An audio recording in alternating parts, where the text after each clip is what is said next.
Hello and welcome to my channel. My name's Faye, I am the Chronic Crafter and I'm an independent Stampin' Up demonstrator based in the UK. This is episode 4 on a mini series I'm doing using the Cute as a Bug project suite from Stampin' Up, and in today's episode we will be working on project number 6.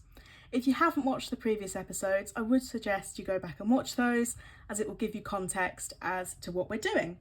So if you followed along with me in episode 3, when we did project 5, you will have a spare tent fold card base, and we're going to use that for project number 6.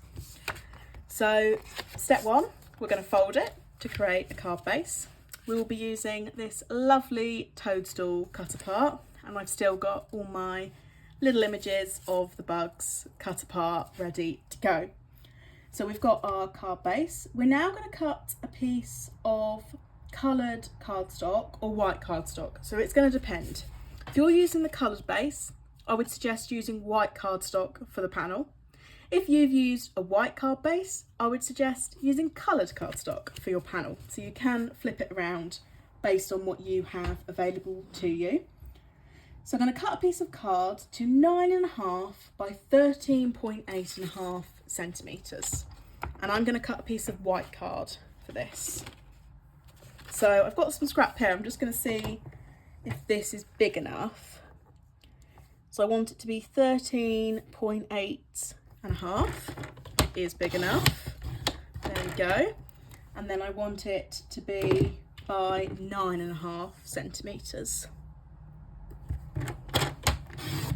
And this is going to go onto the front panel of our card. But obviously, you can see that at the moment, that's a little bit boring. So we're going to jazz it up together. So you can choose any embossing folder that you have got in your stash. I'm going to be using, let's see what this is called, the Forever Plaid 3D embossing folder. So you will need a die cutting machine, stamp and emboss machine to do this.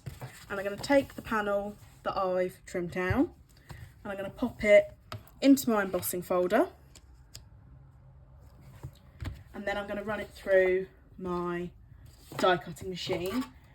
Every machine is a little bit different, so you will need to make sure that you get the sandwich of plates correct. So I have found with mine that I use base plates, and then I've actually got some pieces of card here, some scrap that I use as shims, because I've found that I get the best result when I do that.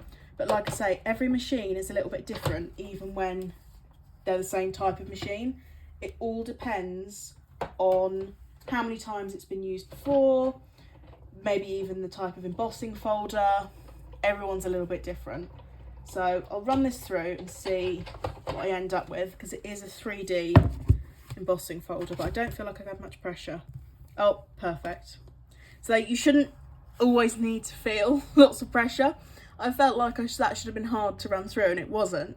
So I was like, oh, is it correct? But actually, that's come out really nicely. Pleased with that. So I'll just put my die cutting machine back together. So we've now got a nice embossed panel, and that's going to add the detail onto the front of this card for us. So what you can do, if you have done a white one, I'm going to go a bit rogue here, is you can get your ink, and I know I have an old olive pad, and you can get a blending brush, and you can go over some of the detail, and this works with any embossed image, and you can just highlight some of these lines.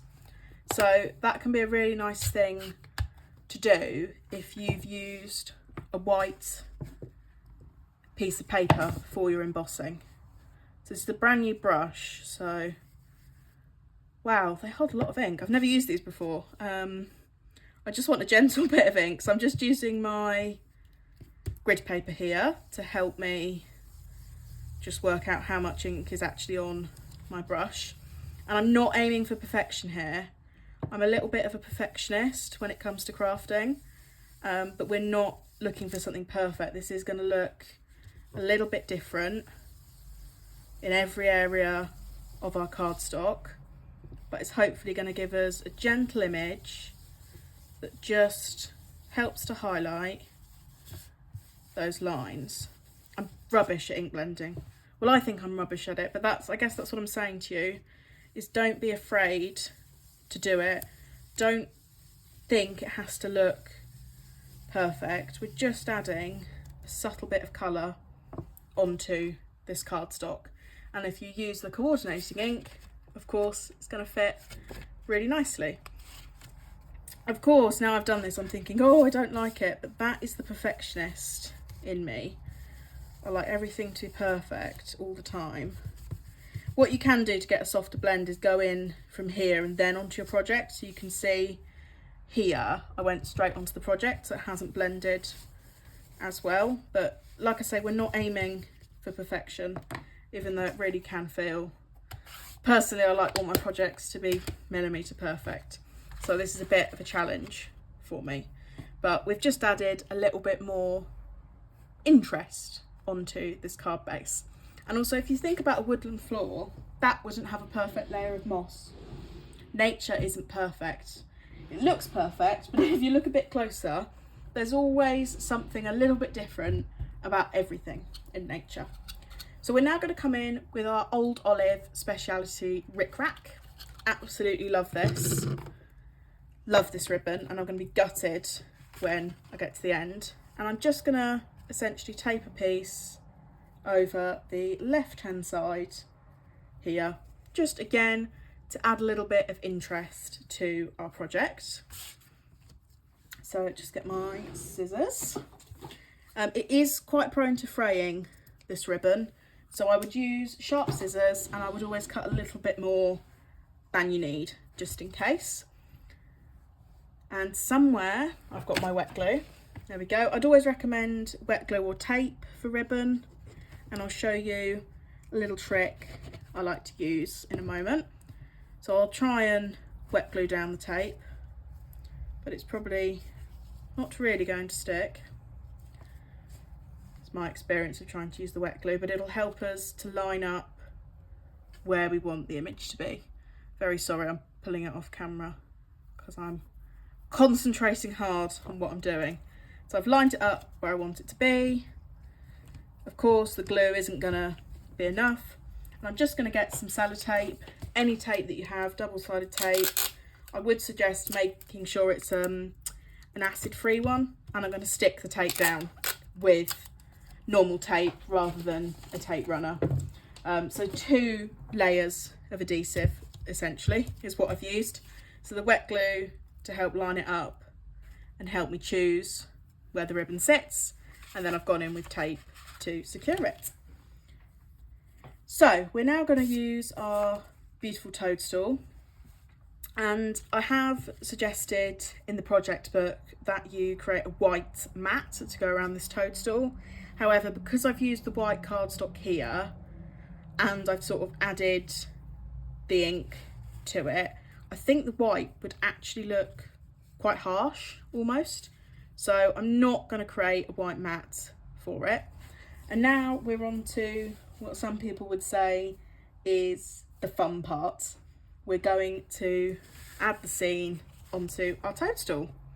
So I really like the bugs that are sitting for this one. So in the last video I did the sitting bug, but we can then use that guy.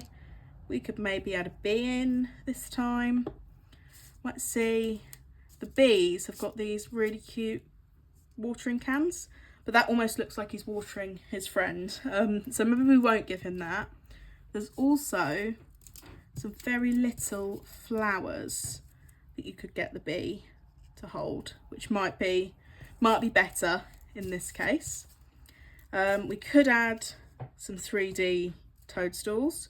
We could add an ant along the bottom. We've got loads of options included in this paper pack, and it's nice that we can build up the scene as we wish. Just looking for my other ants. See who else I've got in here. The smaller pieces inevitably sink down to the bottom. I might have used the ants. Oh, there's one. So you've kind of got 3 ants. You have one with a trumpet and then one behind him, and then there's one with a flag, but I used that on project number 5 and I'm not sure that I've got another one.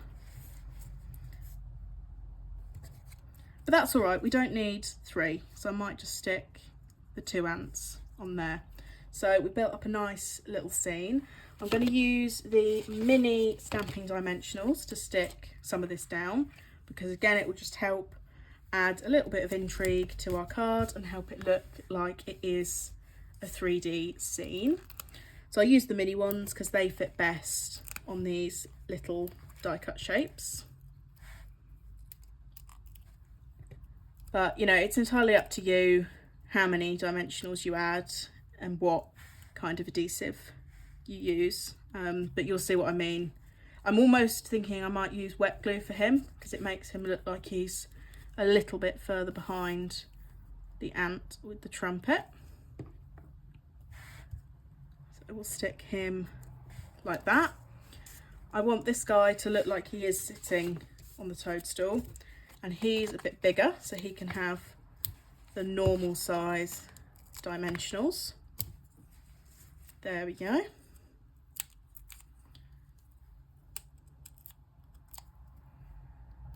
Pop him on there.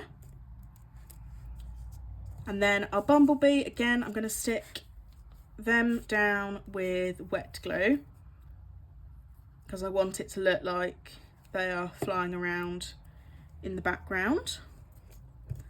And then I'm going to give them this little flower to hold, which, because I'm sticking it over their hands, I'm going to use wet glue again for this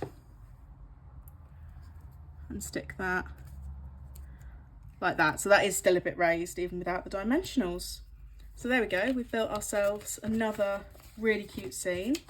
We've got the epoxy dots, so we could add a ladybird in. Again, I'm going to pop her onto that toadstool. And then now we just need to adhere this scene onto here. I think originally I was going to stick it in sort of the top right corner, but I think I'm going to centralise it. And I'm almost tempted to stick it underneath where my ribbon is, because I think that looks quite nice. I'm going to use wet glue because we have got the backing panel on this one, and because it's been dry embossed, it is quite chunky, so to speak. And this is controversial, but I'm not going to stick a sentiment onto this card. I don't think that all cards need to necessarily have a sentiment, so this is one that I can keep in my stash and almost use as a note card for when I need one. If you don't like the thought of not having a sentiment, then what you can do is always stamp one on the inside, or even wait until you know who the card is for and then add a sentiment. So again, with this panel, because I've already got some dimension, I'm going to go in and stick it all down with wet glue. I like to assemble my whole panel and then stick it onto the card base. I know that some people like to put it onto the card base and build from there. It really is down to personal preference. And because I'm using the wet glue, I do feel that I have the opportunity to slide it around a little bit and get it right, and that will really secure that ribbon in place now. That will really help keep it tight, whereas if you'd used the dimensionals it might be a little bit loose on there. So there we go, let's just pull that. There we go. I think I'm never going to stop fiddling on with that ribbon. But that is project number 6. So really cute scene has been built. We've done some dry embossing and we've done some ink blending, even though I'm not sure how I feel about that, given that I do like things to be perfect. But another really cute design. So that's project number 6. This was project number 5. And then we've got the other projects in this series that we've made so far. So I do hope you'll consider going back and watching those other videos. If you've enjoyed this video, please give it a like, consider subscribing to my channel, and I hope to see you in the final episode for project number 7. Thanks for watching, bye!